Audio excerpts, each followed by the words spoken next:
10 years ago, I was the president of a think tank in Washington, D.C., and I was having these profoundly disturbing thoughts.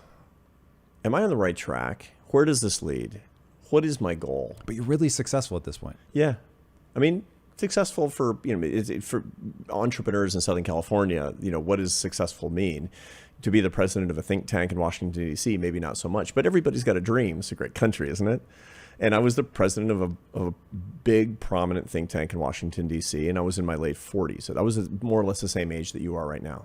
I was looking at my life saying, okay, buddy, what's the end game? And look, I had done research. I'm a social scientist. I do work on human behavior. And I had never really trained these tools on myself. And I was really disturbed by this because I didn't actually see what the future could actually bring that would be better, or I would be happier. And as I was kind of going through this, I was doing what I always did, which is basically fly around and ask people for money. I was a nonprofit organization. I had to raise $50 million a year. And I was giving 175 speeches a year, which is super fun. I love Jesus. Yeah. And so it was like running for the Senate and never getting elected, basically, which is, for running for the Senate, that's probably the best thing. So you don't have to be a senator. And as I was thinking about this, kind of an existential crisis, what path am I on? What am I supposed to do? I mean, some of that was evident. I have a family. I'm in love with my wife. I love my kids, but I didn't have an understanding of the course of my life. I mean, my religious life is figured out, but I don't understand what I'm supposed to be doing. What is Arthur Brooks supposed to be doing such that I can be happier as a person? And frankly, I wasn't very happy for lots of reasons that anybody can understand. I mean, and I heard a conversation behind me on a plane one night that changed my entire direction. It was a couple, and it was nighttime. It was like about 11 o'clock at night, so it was dark. And so people were doing what people do on airplanes at 11 o'clock at night. They're drinking or they're watching a movie or they're sleeping. But I could hear the couple talking, and I could tell it was a man and a woman. I could tell by their voices that they were elderly, clearly old.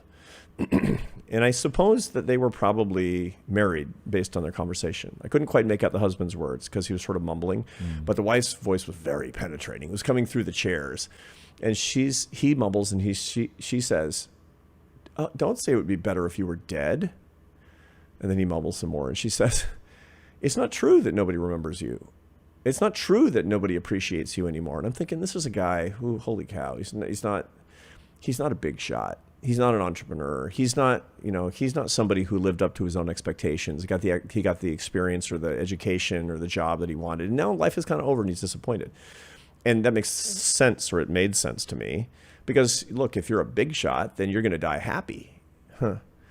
And the lights go on at the end of the flight, an hour later or so. And I'm kind of curious. It's not prurient interest, but look, this is my laboratory as a social scientist. It is an overheard conversation, perhaps.